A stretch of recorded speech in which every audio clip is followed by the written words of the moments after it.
একদিন নামাজ পড়তে গেছেন, একজন ইমাম ইমামতি করছেন তিনি, যিনি একটু আগে খাইয়ে আসছে। 17 পারা শুরু করে 23 পারায় গিয়ে ঢুকছে, মাথা তো ঠিক নাই। রাসূলের কাছে প্রশ্ন করলো যে এই তো নামাজ পড়লো ইয়া খাইয়া, এখন তো নামাজের মধ্যে প্যাঁচ লাগাই ফেলাইছে, এখন কি হবে? আল্লাহ তাআলা বলে দিলেন, লা তাকরাবুস সালাত ওয়া আনতুম সুকারা হাত্তা তা'লামুনা মা তাকুলুন। যত তোমরা ওই অবস্থায় নামাজ পড়া তো দূরের কথা, নামাজের কাছেও যেও না যতক্ষণ তোমরা না বুঝো যে তোমরা কি বলছো। মাথার থেকে মদের ক্রিয়া না যাওয়া পর্যন্ত নামাজ পড়া তো দূরের কথা, কাছেও যেও না। বুদ্ধিমান মুসলমানেরা মনে করলেন এত খারাপ এটা খাইয়ে নামাজ পড়া তো দূরের কথা, কাছেও যাওয়া উচিত না, দেখতে এটা খাবো না। আরো 25 ভাগ ছেড়ে দিল, তাও আমরা সুবহানাল্লাহ কব না। এখন কত হইল রেশিও? কত? 50-50। অর্ধেকে খায়, অর্ধেকে খায় না। আল্লাহর আইনের প্রতি আনুগত্যের রেশিও যখন এই পর্যায়ে আসছে, তখন চূড়ান্ত আয়াত নাজিল হয়ে গেল, ইন্নামাল খামরু ওয়াল মাইসিরু ওয়াল আনসাবু ওয়াল আজলামু রিজসুম মিন আমালিশ শাইতানি ফাজতানিবুহু।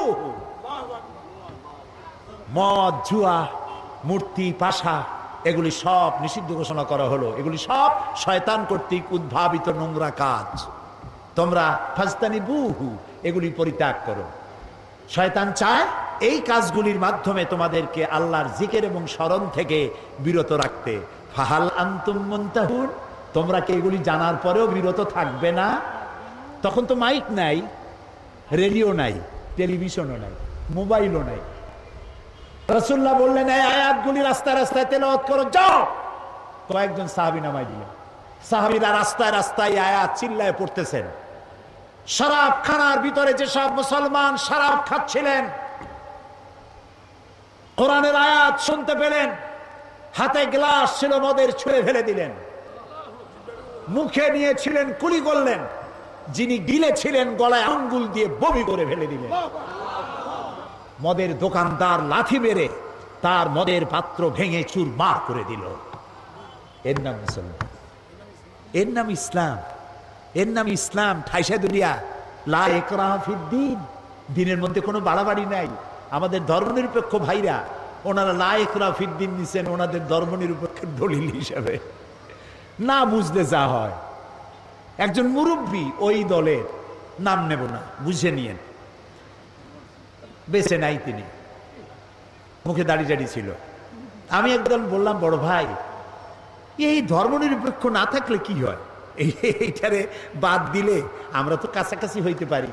আপনি আমার পাকা ধানে মই দেন নাই, আমিও আপনার হালের গরু পিটায় মারি নেই, আপনাদের সাথে আমাদের কোনো শত্রুতা নাই।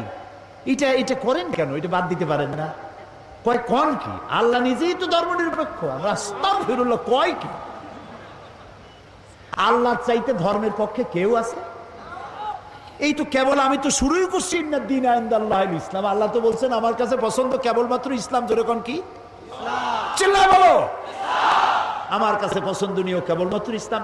তা আল্লাহ তো সব থেকে ধর্মের পক্ষে, আর আপনি কোন কি? কয় যে ওই যে আছে লাকুম দীনুকুম ওলিয়া দিন, ওটাও তো ধর্মের পক্ষে।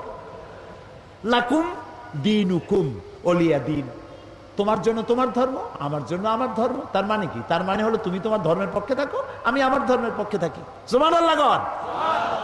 প্রিয় ভাই সব, ইসলাম এসেছে এইভাবে, মার দাঙ্গা করে আসে নাই। দেখেন না রসুলের, আমি কি বলবো, আমি তো বলে শেষ করতে পারবো না। নবী করিম সাল্লাল্লাহু আলাইহি ওয়াসাল্লাম তখনও পর্দার আয়াত নাজিল হয় নাই। সাহাবীরাও বসা, মেয়ে লোকও বসা পাশাপাশি। এক যুবক মহিলা, এক যুবক পুরুষ, একটা সুন্দরী যুবতী, চেহারা ভালো লাগছে, তার দিকে এরকম তাকায় আছে। রাসূলুল্লাহ কিচ্ছু বললেন না, শুধু হাত দিয়ে মাথাটা ধরিয়া যুবকের আরেক দিকে ঘুরাই দিলেন, মুখ দিয়া কিচ্ছু বললেন না। যুবক মেসেজ পাইয়া গেছে না? এটার নাম ইসলাম।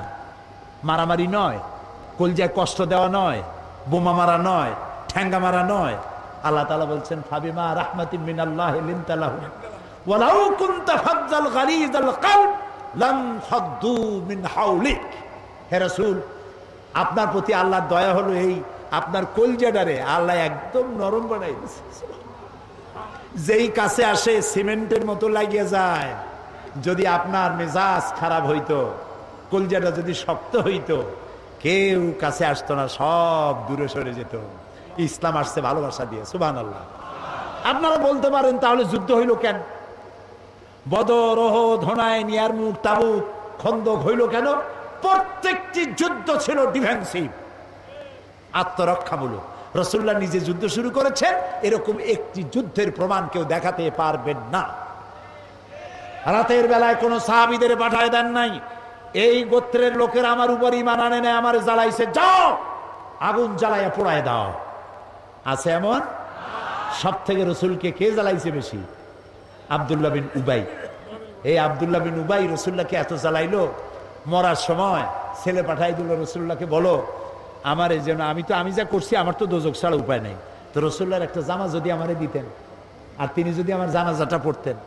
নবী করিম সাল্লাল্লাহু আলাইহি ওয়াসাল্লাম জামা দিয়ে দিলেন, জানাজা পড়তে রওনা হইছেন। হযরত ওমর রাদিয়াল্লাহু তাআলা আনহু বলছেন, ইয়া রাসূলুল্লাহ, ওর জানাজা পড়বেন আপনি? এত কষ্ট দিল আপনাকে, ইসলামকে এত জ্বালাইলো, তার জানাজা পড়বেন আপনি? আল্লাহ তাআলা আয়াত নাযিল করলেন, এদেরকে আমি ক্ষমা করব না। রাসূলুল্লাহ বললেন, আমি 70 বার মাফ চাইবো। আল্লাহ বললেন, 100 বারও যদি ক্ষমা চাওয়া হয় মাফ করা হবে না। আপনি যদি ক্ষমা চান অথবা ক্ষমা নাই চান, আমি তাকে ক্ষমা তো করবই না, আর কোনদিন এদের কবরের কাছে আপনি দাঁড়াবেন না। প্রিয় ভাই সব, মারদাঙ্গা করে ইসলাম আসে নাই। ইসলাম এসেছে পরিপূর্ণ মহব্বতের মধ্য দিয়ে, ভালোবাসার মধ্য দিয়ে ইসলাম পৃথিবীতে এসেছে। সুতরাং যারা বোমা মারতেছে ওরা ইসলাম বোঝে নাই। ইসলাম মানেই তো শান্তি। ইসলাম মানে কি কন্ত? শান্তি। আসলাম তু, সারেন্ডার করলাম। আল্লাহ বললেন ইব্রাহিম আলাইহিস সালাম রে, আসলিম, সারেন্ডার করো। ইব্রাহিম আলাইহিস সালাম বললেন কি? আসলাম তু। আল্লাহ তাআলা বলেন ইব্রাহিম আসলিম। ইব্রাহিম আলাইহিস সালাম বললেন আসলামতু লিরাব্বিল আলামিন, সারেন্ডার হয়ে গেলাম, আত্মসমর্পিত হয়ে গেলাম। ইসলাম মানে শান্তি। আর আত্মসমর্পণ করে যারা, তারা হলো মুসলমান। আর আল্লাহর 99টি নামের মধ্যে একটি নাম হলো সালাম। সালাম মানে শান্তি।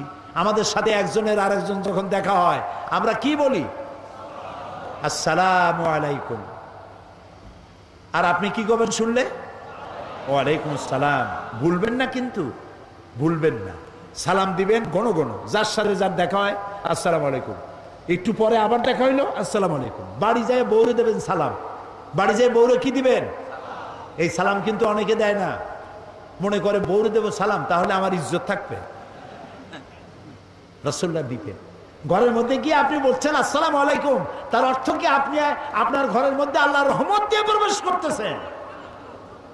তবে আজকে স্ত্রীরে না বুঝে ফট করে সালাম দিয়েন না। হয়তো স্ত্রী ভয় পেয়ে যাবে যে কোনোদিন সালাম দেয় না, আজ যখন সালাম দিয়েছে খবর আছে। এই জন্য বুঝাই নিবেন সালাম দেওয়া সুন্নত। সালাম দেওয়া কি সুন্নত। তাহলে আমরা পরস্পর দেখা হইলে সালাম দেই। নামাজ পড়ে শেষে কি বলি? আসসালামু আলাইকুম ওয়া রাহমাতুল্লাহ। জীবনের শেষ নামাজ কোনটা? জানাজা। সেই জানাজায় আমরা কি